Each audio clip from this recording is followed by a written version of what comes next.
안녕하세요. 저는 올해 41가 되는 여자입니다. 제가 이렇게 사연을 보내게 된 이유는 그저 누군가에게 제 이야기가 힘이 되길 바라는 마음에 글을 써보내게 되었습니다. 저는 부모님이 없습니다. 조금 더 정확히 말을 해보자면 친부모님은 절 버리셨고 양부모님은 돌아가셨습니다. 제 어린 시절은 너무 불행했습니다. 버림받았던 당시 저는 7살인 미취학 아동이었고 제겐 4살짜리 남동생도 있었어요. 하지만 불우한 가정 환경은 어렸던 저희 남매를 지켜주지도 돌봐주지도 않았습니다. 저는 그래서 그런지 그 어린 나이에도 동생에게 책임감과 의무감을 느꼈던 것 같아요. 무조건 제가 동생을 지켜주겠다. 그런 마음과 생각이 강했죠. 항상 엄마와 아빠는 싸웠습니다. 고성이 오가는 것은 기본이었고 말싸움이 쉽게 몸싸움까지 번지곤 했죠. 남동생은 어려서 그런지 부모님이 싸움을 하시면 울음을 터뜨리곤 했어요. 남동생의 울음소리에 저희 남매도 부모님께 자주 얻어맞곤 했죠. 그래서 전 우는 동생의 입을 막고 방에서 나오지 않곤 했어요. 두려움을 느끼는 동생의 귓가에 노래를 속삭여주곤 했죠. 그 시절 저희 남매는 그렇게 공포를 이겨내야만 했어요. 그러던 어느 날이었죠. 그날따라 엄마의 얼굴에 미소가 감돌았어요. 항상 인상만 쓰시던 엄마와 아빠가 저희 남매를 환하게 부르고 예뻐해주니 하늘을 날아갈 듯 기분이 좋더군요. 그렇게 난생 처음으로 가족 나들이를 떠났습니다. 아침에 저희 가족은 시장에 갔어요. 처음으로 다정하신 부모님의 모습에 남동생은 이거 사달라 저거 사달라 떼를 쓰기도 했죠. 전 조마조마했어요. 갑자기 원래 부모님처럼 돌아가 화를 내실 것만 같았거든요. 하지만 평소라면 사달라고 조르는 저희 말에 귀를 기울여 주지 않으셨던 부모님들이 동생이 가지고 싶었던 비눗방울 장난감도 비싸다고 사주지 않았던 시장 통닭도 사주셨어요. 그리고 저흰 장을 보는 엄마와 아빠 꽁무니를 졸졸 쫓아다녔죠. 그리고 저희 가족은 저희 지역과 떨어진 놀이공원에 갔어요. 다정한 엄마와 자상한 아빠는 저희 한 손에 솜사탕도 하나씩 사주셨죠. 저희 집은 가난했었기 때문에 그런 것들은 엄두도 낼 수 없었거든요. 정말 행복했던 하루였어요. 아직도 그날의 분위기, 부모님의 얼굴, 저희 가족의 웃음소리가 눈앞에 선합니다. 밤이 되었고 저흰 부모님 차 뒷좌석에 지쳐 잠들었었어요. 꿈만 같은 달콤한 현실이 너무 행복했거든요. 그땐 어려서 잘 몰랐어요. 부모님이 저희를 버리기 위해 그랬었던 사실을 말이죠. 얼마나 잤을까? 웅성웅성거리는 소리가 들렸고 야외에 누워 있었던 사실을 알게 되었어요. 눈앞에 잠들기 전까지만 해도 뽀뽀도 해주고 사랑한다고 말해주셨던 부모님의 모습은 온데간데 없었고 제 옆에 곤히 누워 잠든 동생만 있었어요. 저희 옆에는 커다란 가방이 2개 놓여져 있었는데 안을 열어보니 엄마와 아빠가 시장에서 장을 본 물건들이 들어있었어요.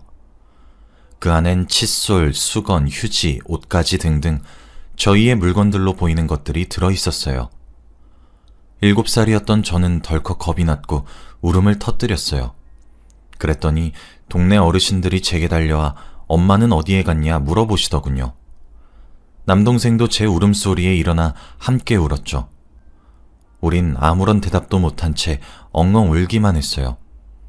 그때 어떤 할머니가 저희에게 다가와 꼭 안아주시더군요.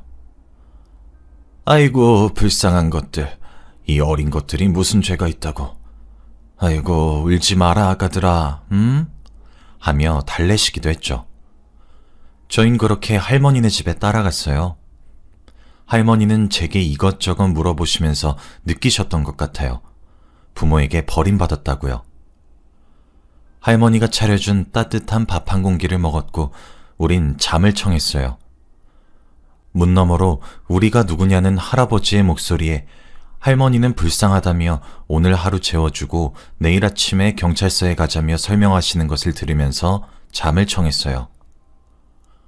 다음날 날이 밝자 할머니는 아침상까지 거하게 먹이신 후 어딘가로 전화를 거셨어요. 그랬더니 잠시 뒤 할머니네 집으로 경찰차 한 대가 들어서더니 경찰 아저씨 두 분이 저희에게 다가오셨어요. 하지만 4살이었던 동생은 제대로 기억하는 것이 없었고 저도 아직 7살 정도밖에 되지 않아 아는 것이 없었어요. 제가 겨우 기억해냈던 것은 저희 집 동네에 있는 유명한 아구찜 가게였고 경찰차를 타서 그곳에 도착하니 저희가 사는 동네가 맞았죠. 동네에 들어서니 눈에 익숙한 길이 보여 제가 앞장서서 저희 집을 향해 씩씩하게 걸어갔어요. 한 손에 동생의 손을 꼭 부여잡은 채로 말이죠. 익숙한 초록 철문이 보였어요. 저기가 저희 집이에요. 데려다 주셔서 감사합니다, 아저씨. 라고 외친 뒤 저와 동생은 신이 나서 집을 향해 뛰어갔어요. 가자마자 엄마와 아빠에게 안겨 어리광을 부려야겠다 다짐했죠. 그런데 전 이내 충격에 빠질 수밖에 없었습니다. 녹슨 철문 대문은 굳게 닫혀있지도 않았지만 마당부터 아주 엉망이더군요. 엄마와 아빠를 아무리 소리쳐 불러도 그곳에선 인기척이 나지 않았어요. 저희 남매의 고함에 옆집 아주머니께서 나오시더니 저희를 보고 깜짝 놀라더군요. 엄마야, 너희들 왜 아직 여기 있어? 하시면서요. 아주머니와 경찰 아저씨들이 나눈 대화는 충격적이었습니다. 차에서 잠든 저희를 길에다 가방과 함께 두고 간 것은 부모님이셨어요. 정말 외면하고 싶었던 진실이었죠. 두 분은 매번 큰 싸움을 하시면서 결국 이혼을 하게 되었던 것 같아요. 그래서 각자 새 인생을 살려고 했는데 저희 남매가 걸림돌이 되었던 거죠. 옆집 아주머니는 아니, 오늘 우리 남편이 새벽에 신문을 돌리다가 수연이 엄마를 봤다고 하더라고. 그러면서 어떤 남자 차를 타고 갔다고 하길래 난 글쎄 수연이 엄마랑 아빠가 새벽에 어디 가는 줄 알았잖아요. 그런데 내가 아침에 대문 앞에 재활용을 내놓으러 나갔더니 수연이 아빠가 큰 가방 2개를 들고 나가더라고요. 내가 수연이 아빠 아침 일찍부터 부지런하네 했더니 나한테 고개만 꾸벅 숙이고 갈 길 갔거든. 아이고, 새살림 차리러 갔던 거였네. 미쳤다 미쳤어 하며 놀라워하셨죠. 저희를 길에다 버리고 엄마는 새벽에, 아빠는 아침 일찍 동네를 이미 떠나셨던 거죠. 저희 남매의 부모님을 한 분이라도 찾기 위해 경찰 쪽에서 사방팔방 노력을 하셨지만 어렸던 저희에게 얻을 수 있는 정보는 한정되어 있었고 결국 저희는 고아원 시설로 들어갈 수밖에 없게 되었습니다. 언제까지고 떠돌이처럼 지낼 수 없으니 시설에서 보호를 받게 된 거죠. 그렇게 시작된 고아원의 삶은 저희의 인생을 정말 바꿔놓았어요. 새로 시작된 삶 속에서 전 치열하게 살아가야만 했습니다. 저보다 3살 어린 단 하나뿐인 남동생을 지켜줄 수 있는 사람은 이제 저 하나였으니까요. 전 남동생과 모든 것을 함께 했고 지켜주기 위해 저는 강해지고 싶었어요. 의지할 수 있는 사람이 저희 둘뿐이라 항상 같이 다녔죠. 그래서 그런지 저희 남매는 눈에 띄었나 봐요. 남동생을 챙기는 제 모습에 저를 이방하려고 하시는 분이 생겼거든요. 그분들은 제 남동생보다 1살 어린 남자아이를 가진 부모였어요. 남동생에게 누나를 만들어주고 싶어 입양을 눈여겨봐두다 제가 눈에 띄었던 것 같아요. 그래서 그런지 저와 제 남동생 둘 다를 입양하는 것이 아니라 저만 원하더군요. 결국 입양 절차를 밟게 되는 순간이 찾아왔고 전 남동생과 생이별을 하게 생겼죠. 사실 제 남동생도 부모님이 저희를 그렇게 버린 것이 충격적이었는지 제 껌딱지처럼 붙어 다녀 했고 저와 떨어지면 분리불안이 생겼던 아이였어요. 제가 떠나게 되는 날 동생은 세상이 떠나가라 울었고 저도 그런 동생을 보고 따라가지 않겠다고, 동생에게 남은 사람은 이제 나 하나인데 내가 어떻게 얘를 두고 가냐며 버티기 시작했어요. 다행히 그런 우애 깊은 저희 남매의 모습에 절 입양하려던 분들도 마음을 돌려 결국 제 동생과 함께 입양을 해주기로 결정해 주셨어요. 정말 다행인 부분이죠. 대신 제게 약속 한 가지를 하라고 하셨어요. 제게 제 친동생 말고 또 다른 남동생이 생기는데 그 아이를 시간이 오래 걸려도 괜찮으니 지금 동생처럼 가족으로 받아달라고 말이에요. 그렇게 저희는 새로운 부모님을 가지게 되었습니다. 새로운 부모님들은 정말 잘해주셨어요. 제가 원래 살았던 주택가도 아니었고 정말 비싸 보이는 아파트에 살게 되었고 밥도 끼니마다 고기 반찬이 올라왔죠. 무엇보다 새로운 제 막내 동생이 된 민규란 아이도 너무 귀여웠어요. 저희는 입양을 하게 되면서 이름도 바꾸게 되었어요. 저는 민이라는 새 이름을 가지게 되었고 제 동생도 민철이란 이름을 가지게 되었죠. 그렇게 저희 3남매는 우애 좋게 자랐습니다. 저도 민규를 민철이와 똑같이 냈어요. 둘 다 제게 소중한 동생들이 되어주었죠. 저희는 공개 입양이었는데 입양된 지 얼마 지나지 않은 초기엔 민철이가 민규를 미워했어요. 아마 저를 빼앗길 수도 있다는 불안함이 원인이 되었던 것 같아요. 양부모님은 저와 민철이를 심리치료센터에도 보내면서 정말 지극정성으로 사랑해 주셨어요. 민철이와 민규는 그렇게 우애 좋은 형제로 다시 태어났죠. 남동생들은 누나라면 껌뻑 죽는 척이라도 하는 아이들이에요. 그래서 새로 생긴 가족은 제게 든든하고 따뜻한 울타리가 되어주었어요. 항상 따뜻하고 온화하신 어머니와 자상하고 다정하신 아빠, 귀여운 동생들의 사랑을 받으며 자랐고 매일 깨끗한 옷과 맛있는 음식도 먹었고 철마다 제철 과일에 보약에 정말 분에 넘치는 사랑을 받으며 자랐어요. 시간은 금세 흘렀고 저희 3남매는 성인이 되었어요. 동생들이 군대에 다녀왔죠. 하지만 막내 동생인 민규가 전역을 하던 그해 엄마가 돌아가시게 되었습니다. 사실 저희 남매를 입양하셨을 때도 이미 늦은 나이에 민규를 낳으신 분들이셨고 노산이었다고 했어요. 게다가 엄마는 집안 내력으로 지병이 있으셨는데 점점 나이가 들면서 병세가 악화되고 건강도 약화되어 결국 세상을 떠나시고 마셨죠. 저희에겐 청천벽력 같은 소식이었어요. 하늘도 무심하다고 생각했죠.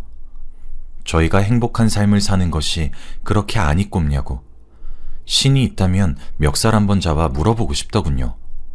엄마를 그렇게 떠나보낸 뒤 저흰 내 가족으로 다시 열심히 앞에선 당겨주고 뒤에선 밀어주며 생활했어요. 하지만 막내 동생 민규가 30, 민철이가 31, 그리고 제가 34이 되던 해에 아빠가 대장암에 걸리시게 되었고 암을 발견하자마자 수술을 하시게 되었죠. 여러 차례 큰 수술의 고비를 넘기며 상태가 좋아지는 듯 했지만 그런 생각이 무색하게도 아빠도 엄마 뒤를 따라가게 되시고 말았어요. 든든했던 저희의 울타리이자 버팀목, 그리고 구원자가 되어주셨던 부모님을 또 한 번 잃게 되었죠. 한 분 한 분 떠나실 때마다 하염없이 오열했고 목 놓아 울었어요. 저는 민규와 민철이를 안아주며 통곡했죠. 아빠는 암에 걸리셨던 이유로 미리 자신의 미래를 직감하게 되셨는지 재산 분할도 미리 하고 가셨더군요. 친아들인 민규에게는 엄마 명의였던 건물 2채를, 제 앞으론 저희 가족이 살았던 집과 상가 건물 하나를, 양아들이었던 민철이에겐 아빠 명의였던 건물 1채를 남기셨죠. 저희는 정말 깜짝 놀랐습니다. 저와 민철인 생각지도 못한 부분이었어요. 전 20년 넘는 세월 동안 받은 사랑만 해도 과분하다 생각해 저와 민철이는 민규에게 모든 것을 넘겨주려 했는데 민규가 거절하더군요. 우리 모두의 부모님이라고 하면서 말이에요. 대가 없이 받을 수 없다는 제 말에 오히려 엄마 아빠의 성의를 무시하는 짓이냐며 소리치는 바람에 어거지로 받게 되었죠. 정말 고맙고 미안했어요. 저는 정말 오랜 세월 함께 행복하게 살 것이라고 믿어 의심치 않았는데 참 씁쓸한 마음이 컸어요. 비록 부모님이 돌아가셨다곤 하지만 그게 저희 3남매의 우애에 지장을 주진 않았습니다. 저희는 여전히 살던 곳에서 3명이서 함께 살았고 서로 대화도 자주 하며 여전히 우애 좋게 지냈어요. 이미 제게도 민규는 친동생이었죠. 그렇게 시간은 또 금방 흘렀습니다. 그날은 막내 동생인 민규가 저와 민철이에게 결혼하고 싶은 여자가 생겼다고 그래서 한번 소개시켜주고 싶다고 말을 했고 만나기로 했던 날이었어요. 저는 아빠가 돌아가시고 3년 정도 지난 37에 결혼해서 남편이 있었어요. 민철이는 연애 중이었고요. 저와 제 남편, 민철이 이렇게 셋이서 민규와 민규의 여자친구를 기다리고 있었어요. 시간을 정확히 엄수하는 버릇이 있는 민규는 만나기로 했던 시간에 연락도 채 되지 않았고 약속 장소에 나타나지도 않았습니다. 저와 민철이는 발을 동동 굴렸어요. 무슨 일이 생긴 것은 아닌가 하면서 말이에요. 그런데 왜 불길한 예감은 틀리지 않는지. 3시간이 지나도 저희 셋은 동생을 기다렸습니다. 그런데 제게 전화가 걸려오더군요. 전화를 받자마자 들려온 소식은 병원이라는 소식과 민규가 의식이 없다는 소식이었습니다. 저는 그 소식을 듣자마자 실신했고 남편의 차에 실려 응급실로 이동되었고 민철이는 바로 민규에게 갔습니다. 저도 정신을 차리자마자 민규에게 갔어요. 민규는 민철이가 도착하자마자 응급수술을 해서 중환자실로 이동된 후였고 중환자실 앞엔 옷에 피칠갑을 한 여자가 울고 있었어요. 직감적으로 저 여자가 민규의 여자친구라고 느낀 저는 다가가서 물었습니다. 무슨 일이 있었고 어떻게 되었냐고요. 그 여자분의 말은 이러했습니다. 민규의 가족을 소개받는 자리라 한껏 차려입고 데리러 온 민규와 차를 타고 약속 장소로 가고 있었다고요. 그러다 갑자기 자동차 한 대가 도로를 역주행해서 오더니 민규의 차에 들이받게 되었고 민규가 온몸으로 여자친구를 보호해 여자친구는 가벼운 타박상으로 끝났지만 사고의 충격은 민규가 모두 흡수했다고요. 도망치려던 상대 자동차 주인들은 주위에 계셨던 시민분들의 신고로 붙잡을 수 있었고 경찰과 함께 이곳 병원에 있다고 하더군요. 저는 정말 미칠 것만 같았고 당장 그곳으로 앞장서라고 버럭 화를 냈습니다. 그곳에 가보니 역주행 차량 운전자분은 만취 상태였다며 응급실 의자에 누워 잠을 자고 있더군요. 저는 경찰과 얘기를 하기 위해 다가서다가 누워있는 남자의 얼굴을 보고 정말 깜짝 놀라 뒤집어지는 줄 알았습니다. 머리끝까지 화가 난 저를 말리러 온 민철이도 입을 떡 벌리더군요. 민규의 자동차에 들이박은 음주운전을 한 역주행 차량의 운전자는 바로 제 친아버지셨습니다. 그 사실을 깨닫자마자 정말 민규를 2번 다시 보지 못하겠더군요. 죄스럽고 또 죄스러워서요. 전 이성을 잃었고 누워있는 아빠, 아니 그 남자에게 달려가 멱살을 잡고 흔들며 소리치기 시작했어요. 잠을 조금 자서 그런지 술이 깬 그 남자는 용케 제 얼굴을 알아보고 가슴을 쓸어내리더군요. 다행이라고요. 친아빠니까 봐달라고요. 진짜 어이가 없어서 정말 제정신이 유지가 되질 않더군요. 가증스러운 그 얼굴을 보고 있으니 기가 막혔어요. 전 그 자리 옆에 절 말리고 있는 민철이의 얼굴을 한번 보고 경찰들에게 말했어요. 살인미수로 고소할 거라고요. 음주운전도 모자라 역주행해서 멀쩡한 내 동생 정신도 못 차리게 만들어놨는데 이게 살인미수가 아니면 뭐냐고. 블랙박스든 뭐든 증거로 삼을 수 있는 건 모조리 싹싹 긁어모아서 고소할 거니까 경찰서 가자고요. 한때 아빠였던 그 사람은 그제야 제게 소리를 지르며 고래고래 화내기 시작하더군요. 저는 참지 않았고 그대로 그 남자를 고소했습니다. 친권도 상실한 부모가 제게 폐륜이라는 단어를 들이밀며 욕을 하는 꼴이 참 어이가 없었네요. 당연히 그 남자는 처벌을 피할 수 없게 되었어요. 그 사이 민규는 정신을 차렸습니다. 다행히 충격을 많이 흡수해 1달 가까이 깨어나지 못했지만 다행히 건강을 많이 회복했습니다. 사고 후유증은 조금 남겠지만 장애나 이런 것들은 생기지 않았죠. 저와 민철이는 민규에게 모든 사실을 고백하고 용서를 구하고 사라지기로 했어요.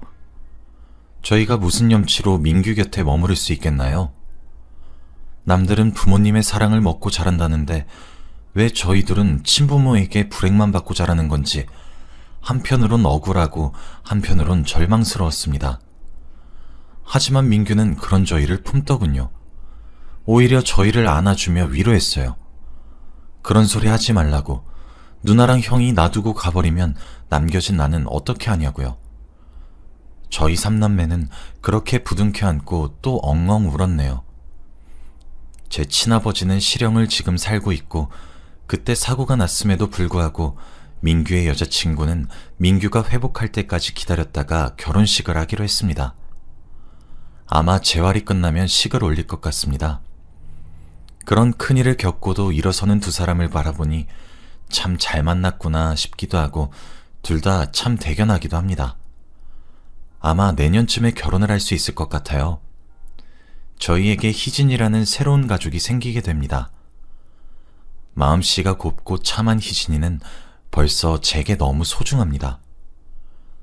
제 이야기를 통해 드리고 싶었던 말은 낳아줬다고 다 부모가 아니란 말입니다. 저는 비록 배로 낳진 않으셨지만 가슴으로 낳아주신 제 부모님 때문에 올곧고 바르게 자랄 수 있었고 천사 같은 남동생도 새로 생길 수 있었습니다. 당연히 낳아준 친부모보다 길러주신 부모님이 더 소중하고 존경합니다. 그러니 발목을 잡는 가족에게 너무 마음을 쏟지 마세요. 어쩌면 그들은 가족의 탈을 쓴 악마일 수도 있으니까요. 제 이야기를 들어주셔서 감사합니다. 항상 행복하시